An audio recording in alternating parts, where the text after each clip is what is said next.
Time stamp कैसे assign होता है, आज वो बात करेंगे किसने, अपने डिस्ट्रीब्यूटेड सिस्टम में। अगर बात करते हैं कि अपने पास में कि जैसे अपन कोई भी दो टास्क अपने पास में, कोई भी डिफरेंट क्या बात अपने डिस्ट्रीब्यूटेड सिस्टम में क्या था कि डिफरेंट क्या कर रहे थे अपने पास में, डिफरेंट प्रोसेसर्स आपके वर्क कर रहे थे अपने डिस्ट्रीब्यूटेड सिस्टम में। सिंपल अगर अपन बात करते हैं कि मेरे पास में कोई भी दो सिस्टम्स हैं मेरे पास में, तो सबसे पहले मेरे पास में एक ये सिस्टम है, मेरे पास में एक सेंडर एक रिसीवर, उसके बाद में डिफरेंट मेरे पास में प्रोसेसर्स हैं। कौन से वाले, मेरे पास में ये प्रोसेसर है, कौन सा मेरे पास में P0 या P1 है मेरे पास में, और ये मेरे पास में P2 है। अब इसमें एक हमेशा रिमेंबर रखना है कि अब जब भी कोई भी टास्क जो होती है,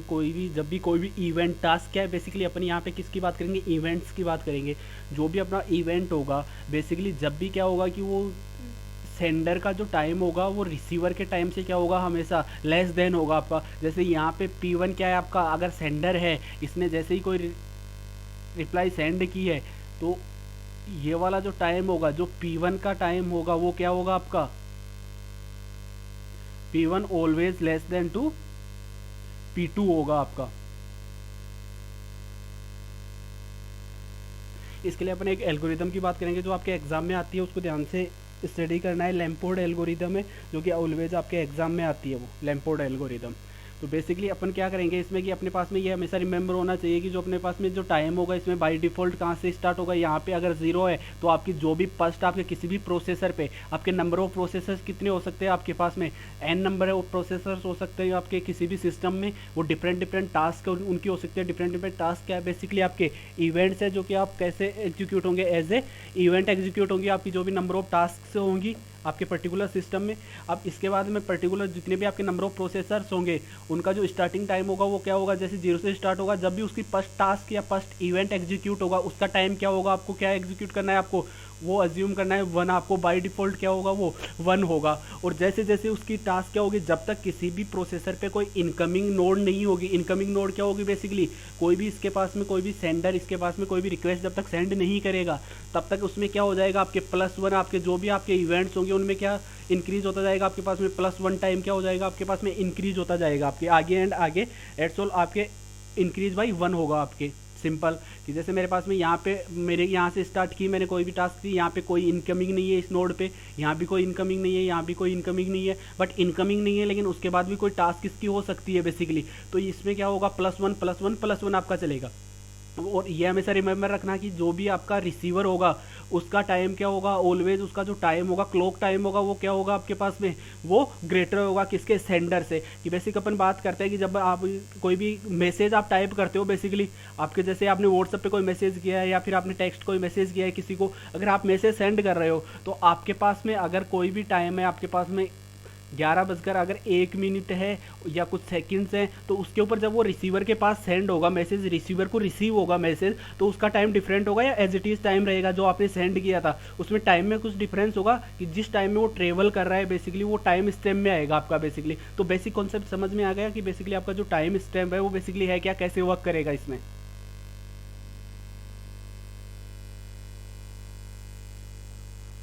बेसिक टाइम स्टैम्प कॉन्सेप्ट समझ में आया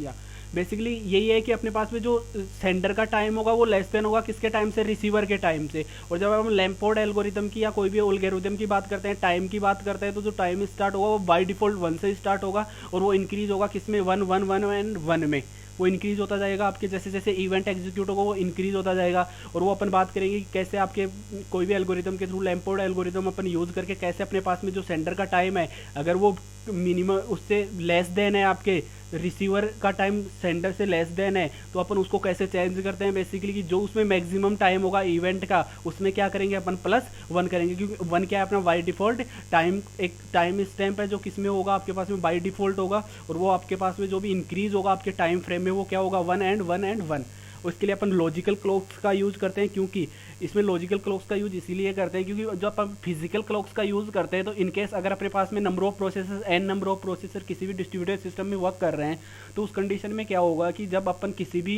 एक टाइम अगर फिजिकली अपन टाइम सेट करते हैं कि जैसे अपन एक साथ डिफरेंट डिफरेंट सिस्टम में एन नंबर ऑफ सिस्टम्स में अगर टाइम अपन सेट करते हैं तो उसमें भी कुछ सेकंड्स का, नैनो सेकंड्स का, माइक्रो सेकंड्स का क्या होगा, उसमें डिफरेंस आएगा। इसीलिए किसका यूज़ करते हैं, बेसिकली एक टाइम स्टैम्प का यूज़ करते हैं और लॉजिकल टाइम स्टैम्प का यूज़ करते हैं कि उससे क्या होगा कि आपका जो टाइम होगा बेसिकली वो बाय डिफॉल्ट 1 मानते हैं और वो इंक्रीज होता जाएगा कि आपका जो सेंडर का टाइम है वो 1 है तो आपका रिसीवर का टाइम क्या होगा आपका बेसिकली फॉर एग्जांपल वो 2 होगा। अगर आपके सेंडर का टाइम 2 है तो रिसीवर का टाइम क्या होगा, उसमें इंक्रीज होगा। आपके मिनिमम कितना होना चाहिए, उसको उसके कंडीशन के अकॉर्डिंग बाय डिफॉल्ट कितना होना चाहिए, ग्रेटर देन सेंडर होना चाहिए। तो अगर रिसीवर का, अगर सेंडर का टाइम 2 है तो रिसीवर का क्या होगा, बाय डिफॉल्ट 3 होना चाहिए बाई कंडीशन। तो ये किस में आता है, आपके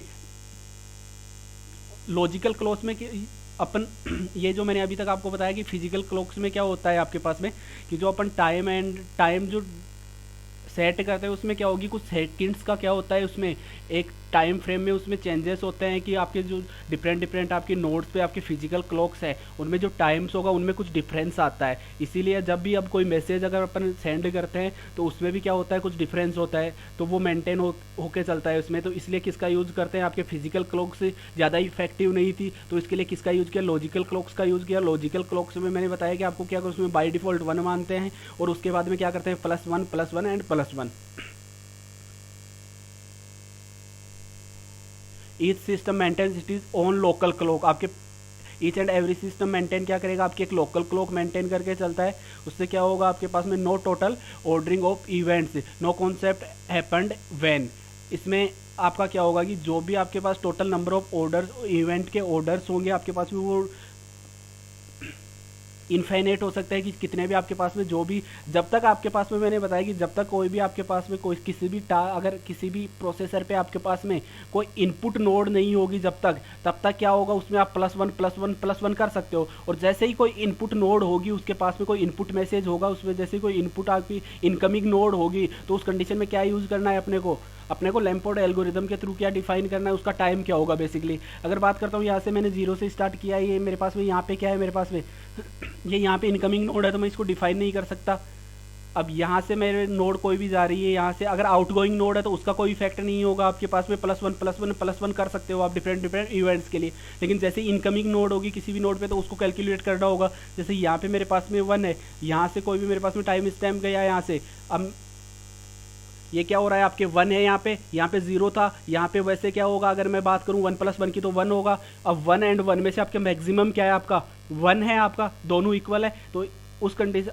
अपन को क्या करना होता है, इसमें बाय डिफॉल्ट क्या ऐड करना है, अपने को +1 करना है। तो आपके पास में जो इनकमिंग का टाइम होगा, आपके पास में रिसीव्ड का जो टाइम होगा वो क्या होगा, यहाँ पे आपके पास में 2 होगा। सेंडर का टाइम क्या था आपके पास में, 1 था आपके पास में। तो यही कॉन्सेप्ट आपका किसमें, लॉजिकल लैम्पोर्ट क्लॉक में भी, आपके जो एल्गोरिदम है उसमें भी यही कॉन्सेप्ट है। इसी के थ्रू आपके पास में जो भी आपके पास में कोई भी इवेंट एग्जीक्यूट हो रहा है किसी भी प्रोसेसर पे, वो इसी के थ्रू क्या होगा, आपका उसका लॉजिकल टाइम, एक जो टाइम फ्रेम होगा, टाइम स्टैम्प होगा, वो फाइंड आउट करते हैं अपन। ये फॉलो करता है हैपेंड बिफोर लॉ को, कि ये अपन ने पहले ही बात की है, मैथमेटिक्स में 10 तक भी बात की है, उससे पहले भी ये, अभी तो 6th 7th में भी अपन बात करते हैं कि क्या होगा आपके पास में, ए हैपेंड बिफोर बी। अगर इनकेस अपना जो ए है वो बी से पहले हो रहा है, कोई भी इवेंट है, तो उसमें क्या होगा आपके पास में, ए तो क्या होगा, मैसेज सेंड कर रहा है, बी क्या कर रहा है, बेसिकली रिसीव कर रहा है। तो अगर क्या हुआ, अगर ए हैपेंड बिफोर बी, अगर ए पहले हो रहा है बी से एंड बी पहले हो रहा है किससे, सी से, तो ऑटोमेटिकली क्या होगा, ए किससे पहले हो रहा है अपने पास में, सी से, तो ए क्या होगा अपने पास में, ए इज लेस देन सी होगा। ये क्लियर हुआ कि ए लेस देन सी कैसे होगा बेसिकली।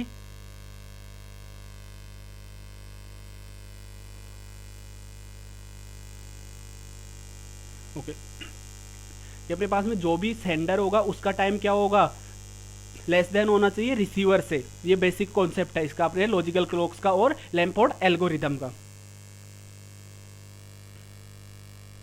ठीक, क्लॉक असाइन करते हैं बेसिकली, अगर if A happened before B then clock A क्या होगी, क्लॉक ए का टाइम स्टैम्प क्या होगा आपके पास में, लेस देन होगा किससे, 20 से। Simple. if A and B occurs on a different process that do no exchange messages, then neither A happened before B nor B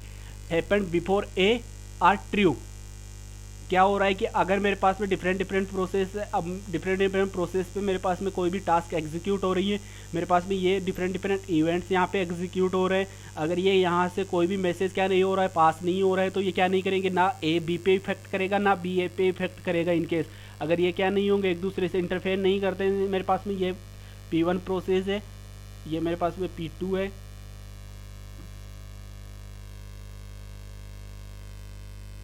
and this one is P3, ये मेरे पास में P3 है।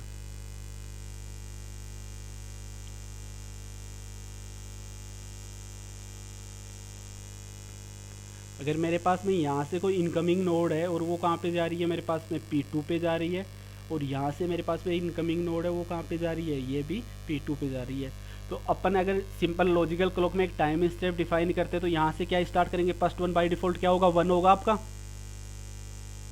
और जब तक कोई इनकमिंग नोड नहीं होगी तो वो क्या होता जाएगा आपके पास में +1, तो ये यहाँ पे क्या होगा आपका टाइम 2 होगा, यहाँ पे क्या होगा आपका 3 होगा, और यहाँ पे क्या होगा बेसिकली आपका टाइम स्टेप 4 होगा आपका। अब यहाँ पे क्या होगा आपका 1 होगा। अब यहाँ पे क्या है आपके पास में एक इनकमिंग नोड है, तो इसको कैलकुलेट कैसे करेंगे, इनमें से मैक्सिमम क्या है, उसमें क्या ऐड करना है अपने को, 1 ऐड करना है, जो भी मैक्सिमम होगा दोनों नोड्स के कोऑर्डिनेट्स में से उसमें क्या करना है +1 करना है, तो यहाँ पे क्या हो जाएगा आपका 2 होगा। यहाँ फिर से इनकमिंग नोड है, अब कहाँ से इनकमिंग नोड, यहाँ पे अपने पास में 1 होगा, यहाँ पे 2 होगा, यहाँ पे क्या होगा अपने पास में 3 होगा, यहाँ पे क्या होगा 4 होगा, ये अपने पास में बेसिक टाइम स्टैम्प होगा। और उसके बाद में जैसे ही यहाँ से कोई भी इनकमिंग नोड कहाँ पे जा रही है, P2 पे जा रही है आपके पास में, तो यहाँ पे क्या होगा आपके पास में, यहाँ पे 2 है, यहाँ पे 2 था, यहाँ पे क्या हो जाएगा आपका नेक्स्ट 3 हो जाएगा। अब 2 and 3 ये अब इसमें बेसिक अपन देखते हैं, अगर लॉजिक फॉलो करते हैं तो क्या हो रहा है आपके पास में, ये पहले कंप्लीट हो रहा है आपका कौन से वाला, आपका P3 का जो भी इवेंट है ये पहले हो रहा है, ये आपके बाद में हो रहा है, तो यहाँ पे 2 है, यहाँ पे 3 है। ये वैसे भी सही है आपका कि यहाँ पे क्या है आपका ये ग्रेटर देन है, और अगर उसमें वैसे भी ऐड करते हैं, अगर इसमें से और इसमें से मैक्सिमम लेते हैं उसके बाद +1 करते हैं तो भी कितना होगा आपका पास में 3 होगा बेसिकली।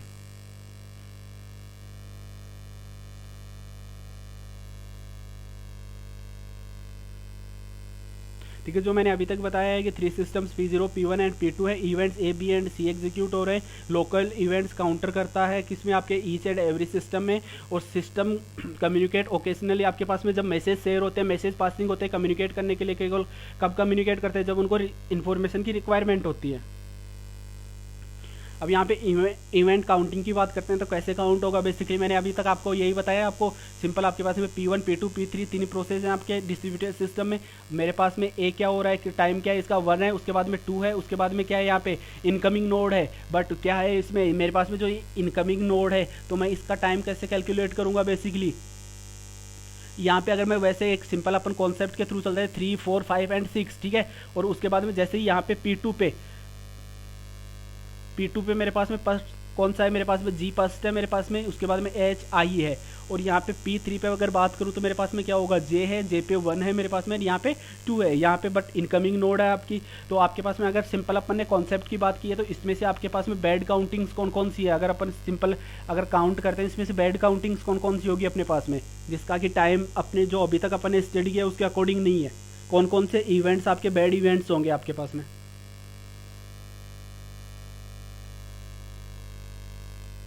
जल्दी रिप्लाई करना। P1, P2 and P3 process को देखो, उसके बाद में देखो कि इसमें से बैड इवेंट्स कौन से हैं कि जिनमें फॉलो नहीं हो रहा है कि जो सेंडर का टाइम है वो रिसीवर से लेस देन है।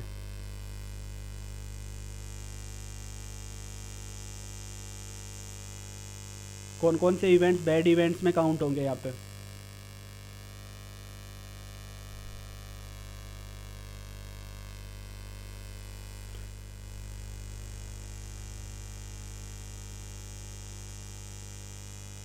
जी ये काउंट होगा G2D आपका, क्योंकि आपका क्या है आपके पास में G2D, ये तो आपका सही है, आपके कौन सा हो रहा है आपके पास में सेंडर का 1 है, यहाँ पे रिसीवर का D का 4 है, तो ये तो सही हो रहा है आपके पास में।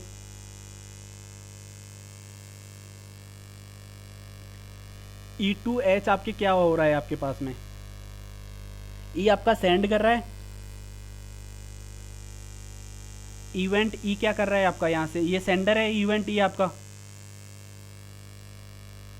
सेंडर का टाइम स्टैम्प क्या है आपके पास में 5 है। एच क्या है आपके पास में, रिसीवर है, रिसीवर का टाइम स्टैम्प 2 है। तो ये फॉलो कर रहा है हैपेंड बिफोर रूल को कि E B happened before H, कि ई क्या होना चाहिए, लेस देन होना चाहिए एच से, तो लेस देन है यहाँ पे। एंड नेक्स्ट वन इज एप टू के। एप क्या है आपके पास में, सेंडर का टाइम क्या है आपके पास में 6 है, और रिसीवर का टाइम क्या है आपके पास में यहाँ पे 2 है। तो ये भी क्या है, एक बैड ऑर्डरिंग है आपके पास में। तो इसको कैलकुलेट कैसे करोगे, बेसिकली अगर अपन को इसको कैलकुलेट करना है तो क्या होगा, यहाँ पे यहाँ से 4 आ रहा था, यहाँ से क्या था आपके पास में 1 था, यहाँ पे भी आपके पास में क्या होगा प्लस, यहाँ पे 5 + 1 यहाँ पे क्या हो जाएगा आपके पास में 6 हो जाएगा आपके पास में। तब क्या होगा, ये करेक्ट होगा, यहाँ पे 5 है, यहाँ पे 6 है, तो ये क्या हो जाएगा आपका सही है। उसके बाद में ऑर्डर सही हो जाएगा इसका। लॉजिकल क्लॉक आपका जो भी लैम्प्रोड एल्गोरिथम के अकॉर्डिंग क्या हो जाएगा, ये फुलफिल होगा, क्योंकि जो आपके हैपेंड बिफोर हो रहा है आपके पास में, ई आपका पहले एग्जीक्यूट हो रहा है, एच आपके बाद में एग्जीक्यूट हो रहा है, तो उसका टाइम क्या होगा आपके ग्रेटर देन होगा। यहाँ पे क्या होगा आपके पास में, यहाँ से 1 आएगा, यहाँ से क्या है आपके पास में 5 and 1, यहाँ पे क्या है आपके पास में 6 है, तो ये 6 + 1 क्या हो जाएगा आपके पास में, यहाँ पे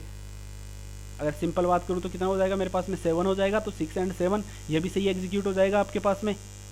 तो इनको क्या हो जाएगा, ये आपके क्या हो जाएंगे आपके पास में, ये आपके बैड ऑर्डरिंग्स है। और इनको कैसे चेंज करेंगे अपन, जो अभी तक अपन ने बात की है उसके अकॉर्डिंग क्या हो जाएगी, उनकी वैल्यूज़ आपके टाइम स्टैम्प की वैल्यूज़ क्या हो जाएंगी, चेंज हो जाएंगी।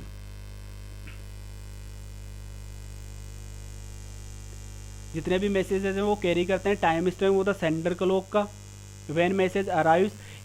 If receiver's clock less than message time stamp set. अब क्या करना है कि जब भी क्या करना है कि if receiver's clock less than message time stamp, जो भी आपके पास में मैसेज टाइम स्टैम्प क्या है बेसिकली यहाँ पे जो कैरी कर रहा है आपके पास में सेंडर का टाइम स्टैम्प, अगर वो क्या है आपके पास में लेस देन है, तो उस कंडीशन में क्या करेंगे, जो मैसेज का टाइम स्टैम्प है उसमें क्या करना है अपने पास में +1 करना है आपको बाई डिफॉल्ट।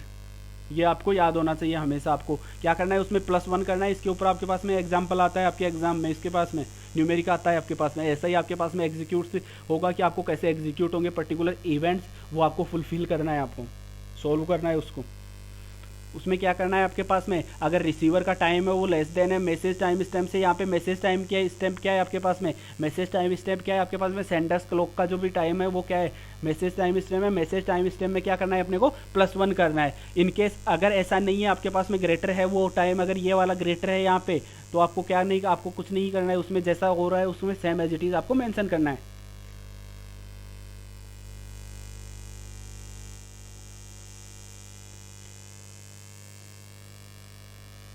लैम्प्रोड एल्गोरिदम में वो क्या फुलफिल करती है कि ये क्या करती है कि बेसिकली अपने पास में ये एल्गोरिदम अलाउ करती है कि किसको, जो टाइम की ऑर्डरिंग है बेसिकली उनको इवेंट्स के रिलेटेड उनको मेंटेन करने के लिए अपने को लैम्प्रोड एल्गोरिदम का यूज करते हैं।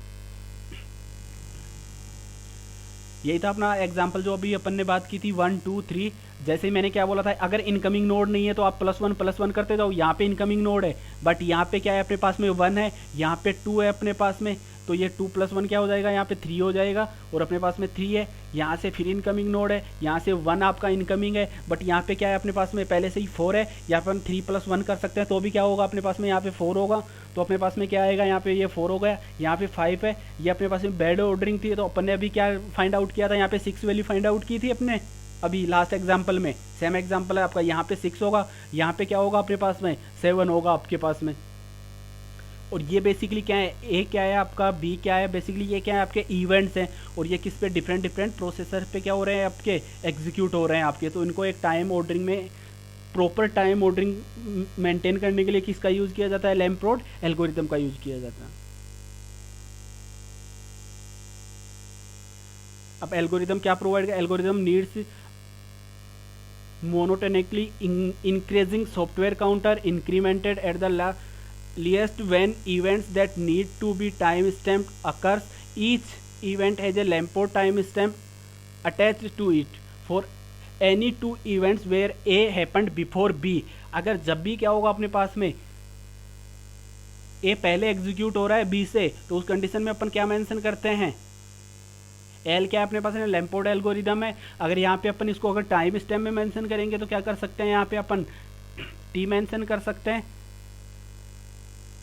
टी आई मेंशन कर सकते हैं, आई क्या है अपने पास में कोई भी इवेंट है, और टी जे मेंशन कर सकते हैं, जे भी क्या है अपने पास में कोई भी इवेंट है अपने पास में जो एग्जीक्यूट हो रहा है। तो यहाँ से जैसे ही आपके पास में ऐसी कोई कंडीशन आती है तो इससे आपको क्या नोन हो जाएगा, आपके पास में जो आपका टी आई है वो बेसिकली क्या है, यहाँ से अगर मुझे क्या पता चल रहा है कि यहाँ पे जो आपका एल ए है वो क्या है आपका, ये सेंडर है आपका, और ये क्या है आपका रिसीवर है, ये नोन हो जाएगा आपको जैसे ये कंडीशन आपको दिखेगी। क्यों? क्योंकि आपके जो सेंडर का टाइम है वो किससे लेस देन होना चाहिए आपके पास में, रिसीवर के टाइम से क्या होना चाहिए, लेस देन होना चाहिए आपके पास में।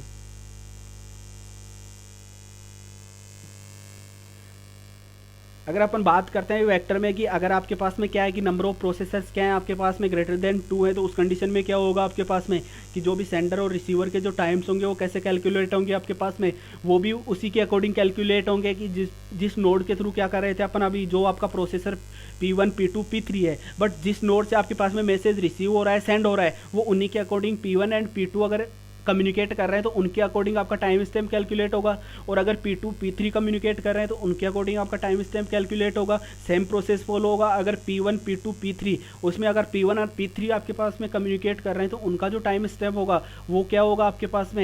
पास में किसके अकॉर्डिंग कैलकुलेट होगा, P एंड P3 के अकॉर्डिंग कैलकुलेट होगा आपका।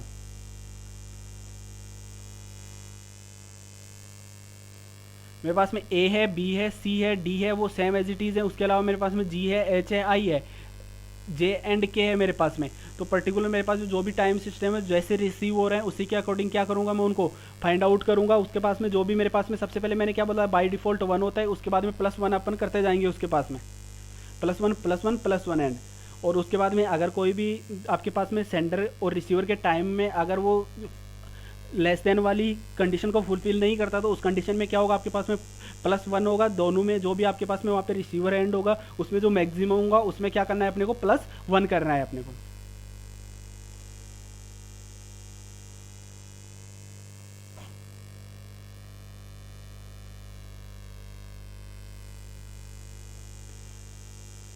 यूनिक टाइम स्टैम्प होगा अपने पास में कि अपने पास में क्या होगा, सबसे पहले अपने पास में कि हाँ कि अपने पास में P1 प्रोसेस अपने स्टार्ट किया, उसका टाइम स्टैम्प है। उसके बाद में किसका टाइम अपन ने स्टार्ट किया, उसके बाद में P2 का टाइम स्टैम्प होगा, P3 का टाइम स्टैम्प होगा। वो क्या होंगे, सबके यूनिक टाइम स्टैम्प्स होंगे कि क्या होगा, किसी भी सेंडर और रिसीवर का टाइम क्या होगा आपके पास में सेम नहीं होगा। जैसे P1 का 1 है आपके पास में, 1 पे सेम एज इट इज़ क्या नहीं होगा आपके पास में कि वो 1 पे ही क्या नहीं होगा, मैसेज रिसीव नहीं होगा। आपका मैसेज रिसीव कहाँ पे होगा आपके पास में, ग्रेटर देन 1 पे आपका रिसीव होगा आपके पास में।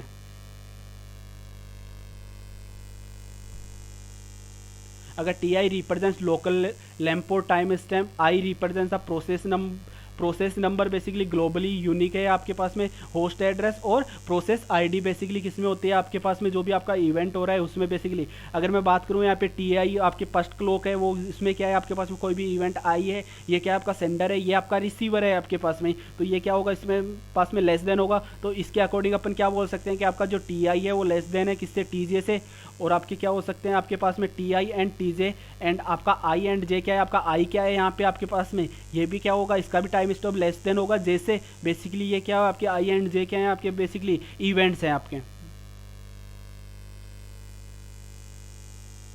ठीक है। अब इनको अगर यूनिक करना है मुझे तो मैं क्या कर सकता हूँ, जैसे सिंपल अगर मुझे यूनिक इनको टाइम स्टेप ऑर्डर करना है, टोटली यूनिक होना चाहिए कि पर्टिकुलर आपके पास में जो भी नंबर ऑफ प्रोसेस है अगर मैं उनके ऑर्डरिंग के अकॉर्डिंग क्या कर दूँ, एक टाइम स्टेप प्रोवाइड कर दूँ उसको कि मेरे पास में सिंपल है वही, मेरे पास में प्रोसेसर मैंने क्या कर दिया कि प्रोसेसर का नाम था P1 था, मेरे पास में प्रोसेसर का नाम क्या था 1 था, तो उसमें मैंने क्या किया बेसिकली कि उसके साथ में क्या ऐड कर दिया, मेरे पास में जो एड्रेस था उसका अपन ने जो अभी लास्ट स्लाइड में बात की है कि क्या कर देते हैं उसमें होस्ट का एड्रेस या फिर होस्ट की आईडी क्या करते हैं उसके साथ में मेंशन करते हैं अपन। तो ये क्या हो जाएगा कि यूनिक टाइम स्टैम्प हो जाएगा कि इसमें क्या नहीं होगा आपके पास में कि इसका अगर टाइम भी सेम है तो आईडी क्या होगी आपके प्रोसेसर की डिफरेंट आईडीज होंगी आपके पास में। यहाँ पे आईडी क्या है उसकी 2 है, इसके यहाँ पे क्या है इसकी आईडी 3 है, तो आईडी क्या हो जाएंगे यहाँ पे डिफरेंट हो जाएंगे आपके।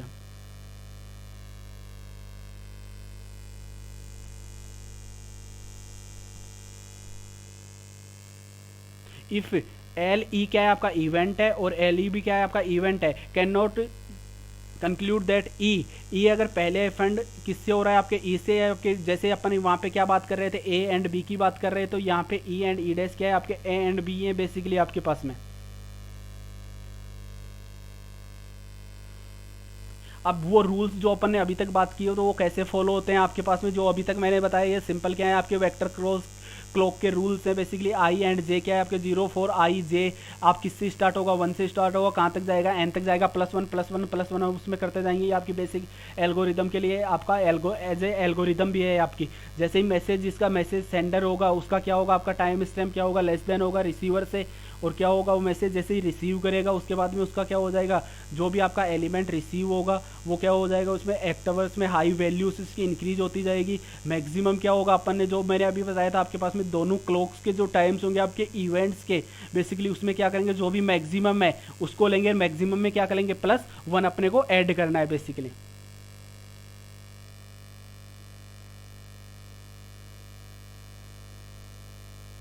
अगर डिफरेंट प्रोसेस में क्या होगा, अगर पास में सेम टाइम पे अगर डिफरेंट प्रोसेस क्या कर रहे थे, मैसेज कर सकते हैं, रिसोर्स शेयर करते हैं बेसिकली डिस्ट्रीब्यूटेड सिस्टम में। अगर मैं सिंपल बात करूँ, यहाँ से मेरे पास में ये 3 प्रोसेस है डिफरेंट, मेरे पास में ये डिफरेंट टाइम स्टैम्प्स है। अगर मेरे पास में यहाँ से मेरे पास में P1 ने कोई मैसेज, ये P2 है मेरे पास में, और ये P3 है।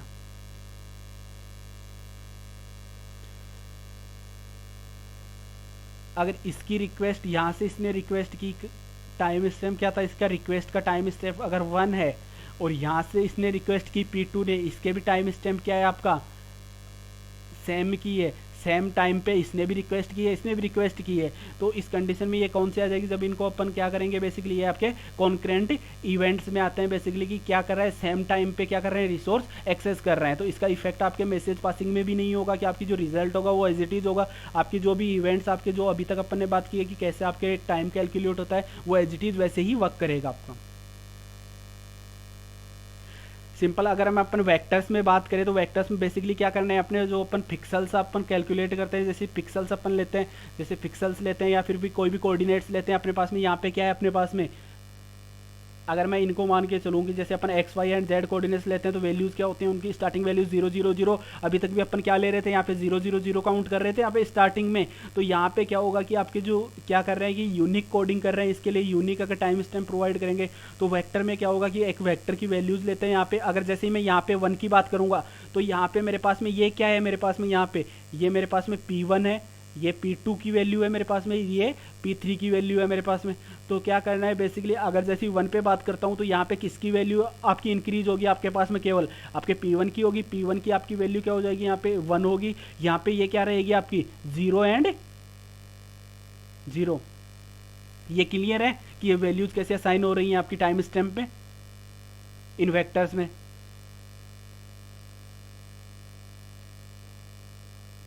या अपन डिफरेंट 3 प्रोसेस की बात कर रहे थे। अभी तक अपने पास में कितने प्रोसेस चल रहे थे, अपने पास में 3 प्रोसेस चल रहे थे, वे P1 P2 एंड P3। ठीक है, P1 में क्या हो रहा था, अपने पास में जो वैल्यू हो रही थी वो किसकी असाइन कर रहे थे, केवल एक ही वैल्यू अपन असाइन कर रहे थे। यहाँ भी एक ही असाइन कर रहे हैं, पर वेक्टर के अकॉर्डिंग क्या करना है इसमें अपने को, कि जो बाकी के अपने पास में 2 आपके सिस्टम्स हैं, आपके पास में क्या है कि एक P2 है, एक P3 है आपके पास में। अगर उनमें क्या हो रहा है कि जैसे ही अपने पास में यहाँ पे 1 है, ये पर्टिकुलर 1 है यहाँ पे, तो इसकी एक की वैल्यू पे कोई इफेक्ट कर रहा है आपका P2 एंड P3 कोई इफेक्ट नहीं डाल रहा है, उसमें कोई चेंजेस नहीं कर रहा है। तो उनकी वैल्यूज क्या होंगी आपके पास में 0 एंड 0 होंगी आपकी। केवल किस में चेंज हो रहा है, जब तक इनकमिंग नोड नहीं आएगी आपके पास में तो वो क्या करते जाना है आपको +1। और यहाँ पे जैसे ही वैल्यू होगी यहाँ भी क्या होगा आपके पास में, ये 2 होगा, और उसके बाद में क्या हो जाएगा आपका 0 एंड 0 आपका। यहाँ पे क्या होगा आपके P2 और P3 क्या है आपके पास में, कुछ नहीं इफेक्ट कर रहा है आपके यहाँ पे, तो वो क्या हो जाएंगे आपके 0। जैसे यहाँ पे अपन बात करेंगे तो यहाँ से क्या होगा अपने पास में, कि जैसे यहाँ से तो क्या होगा, यहाँ से ये वैल्यू किसकी अपने पास में, P की वैल्यू P1 की, P2 एंड ये P2 है अपने पास में, ये P3 है। जैसे ही यहाँ से फर्स्ट इवेंट कौन सा अकर हो रहा है, यहाँ पे C हो रहा है फर्स्ट इवेंट जो भी अकर हो रहा है आपका। जैसे ही बात करेंगे अपन फर्स्ट टाइम स्टैम्प की बात करते हैं, फर्स्ट टाइम स्टैम्प क्या हो रहा है अपने पास में 1 0 0 0। तो यहाँ पे किसकी वैल्यू है, केवल P प्रोसेस की बात कर रहे हैं तो P की वैल्यू है। जैसे सेकंड बात करेंगे B की बात करते हैं, यहाँ पे क्या हो जाएगा, इंक्रीज 1 किस में होगा, केवल आपके पास में P की वैल्यू में। अगर वैसे बात करो एक्स वाई जेड में तो किसकी वैल्यू में इंक्रीज हो रहा है, केवल X की वैल्यू में, क्योंकि अपन कैसे वर्क कर रहे हैं, अपन एक्स एक्स पे वर्क कर रहे हैं सबसे पहले, तो केवल X की वैल्यू में आपका इंक्रीमेंट होगा। और उसके बाद में क्या होगा अपने पास में, अब यहाँ से क्या होगा अपने पास में, यहाँ से X की वैल्यू यानी कि P की वैल्यू क्या ट्रेवल कर रही है, यहाँ से अपने पास में 2 ट्रेवल कर रही है, यहाँ से इनकमिंग वैल्यू 2 है। और यहाँ पे अपने पास में P2 की वैल्यू क्या होगी अपने पास में, स्टार्ट किससे होता है, 1 से स्टार्ट होता है, तो वो क्या हो जाएगी अपने पास में 1 होगी। और उसके बाद में अपने पास में P3 की वैल्यू क्या है, यहाँ पे कोई इफेक्ट नहीं डाल रहा है आपका P3, यहाँ पे कोई इनकमिंग मैसेज नहीं है यहाँ से, ना कोई सेंडर है आपका, तो उसकी वैल्यू क्या होगी आपके पास में 0 होगी। अब यहाँ पे बात करूँ तो यहाँ से क्या आई थी अपने पास में, ये वैल्यू क्या थी अपने पास में 2 थी, यही वैल्यू अपनी सेम नोड पे आपकी ट्रेवल कर रही है, तो x की वैल्यू तो अपने पास में p की वैल्यू तो क्या होगी P1 की तो 2 रहेगी। अब P2 की जो वैल्यू है 1 से किस में इंक्रीज हो जाएगी, 2 में इंक्रीज हो जाएगी, और ये क्या हो जाएगी आपकी जो P3 है वो 0 रहेगा आपका। अब यहाँ पे P3 पे बात करते हैं तो ये क्या होगा यहाँ पे अपने पास में, यहाँ पे कोई नोड आप इफेक्ट नहीं कर रही है, ना आपका P1 कर रहा है ना P2 कर रहा है, आपका नहीं कर रहा है, यहाँ पे कोई नहीं है, यहाँ से भी यहाँ से कोई आपका इनकमिंग नोड नहीं है आपकी, तो ये क्या हो जाएगा 0 0 एंड 1 आपका होगा। और उसके बाद में क्या होगा आपके पास में, अब यहाँ से बात करते हैं कि इसके ऊपर क्या होगा आपके पास में, सबसे पहले P3 तो क्या हो जाएगा आपका 2 होगा। अब यहाँ से क्या ट्रेवल कर रहा है आपका D से, क्या थी आपका D के कोऑर्डिनेट्स क्या थे, अगर मैं कोऑर्डिनेट्स की बात करूँ या फिर के टाइम स्टेप की बात करूँ 2 2 एंड 0, तो ये 2 2 ट्रेवल करेगा यहाँ से यहाँ तक, क्या होगा 2 एंड 2 ने ट्रेवल किया। उसके बाद में आपका जो 0 है, 0 की जगह क्या होगा अपने पास में, यहाँ पे क्या वैल्यू थी, उसके बाद में P3 की क्या वैल्यू हो जाएगी यहाँ पे 2 आपकी, तो ये क्या हो जाएगा एप इवेंट पे टाइम स्टैम्प क्या होगा 2 2 एंड 2, ये अपन वेक्टर टाइम स्टैम्प है अपना। ये क्लियर है।